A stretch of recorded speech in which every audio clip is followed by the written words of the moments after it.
Christian ലൂണൻസിന്റെ കേജിംഗ് skies എന്ന പുസ്തകത്തെ അടിസ്ഥാനമാക്കി ടൈക്ക വൈറ്റിറ്റി രചനയും സംവിധാനവും നിർവഹിച്ച് 2019 പുറത്തിറങ്ങിയ ഒരു അമേരിക്കൻ കോമഡി ഡ്രാമ മൂവിയാണ് ജോജോ റാബിറ്റ്. രണ്ടാം ലോക മഹായുദ്ധകാലത്തെ നാസി ജർമ്മനിയിൽ നടക്കുന്ന സംഭവങ്ങൾ തികച്ചും ആക്ഷേപഹാസ്യ രൂപേണ കൈകാര്യം ചെയ്യുന്ന സിനിമയാണ് ജോജോ റാബിറ്റ്. 10 വയസ്സുകാരനായ ജോജോ ബെറ്റ്സ്ലർ, ഹിറ്റ്ലറോട് കടുത്ത ആരാധനയുള്ള ബാലൻ, ചെറിയ പ്രായത്തിൽ തന്നെ നാസി പാർട്ടിയുടെ ഭാഗമാകാൻ ശ്രമിക്കുന്ന ജോജോയുടെ ജീവിതത്തിൽ കൂടിയാണ് സിനിമ മുമ്പോട്ട് പോകുന്നത്. ജോജോയുടെ അമ്മയായ സ്കാർലറ്റ് ജോഹാൻസൺ വീട്ടിലൊരു ജൂത പെൺകുട്ടിയെ മറച്ചു വച്ചിരിക്കുന്നു എന്നറിഞ്ഞപ്പോൾ ജോജോയുടെ ലോകം തന്നെ മാറിപ്പോകുന്നു.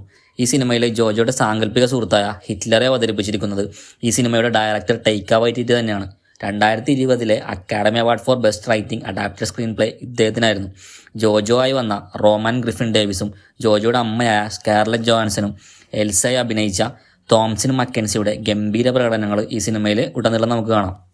ആക്ഷേപഹാസ്യ രീതി പിന്തുടരുമ്പോൾ തന്നെ ആ കാലഘട്ടത്തിലെ സംഭവങ്ങൾ കൃത്യമായി കാണിച്ചിരുന്ന വളരെ ഇമോഷണലായ രംഗങ്ങൾ ഈ സിനിമയുടെ പ്രത്യേകതയാണ്. ജിയോ ഹോട്ട്സ്റ്റാറിൽ ഈ സിനിമ അവൈലബിൾ ആണ്. Okay, by.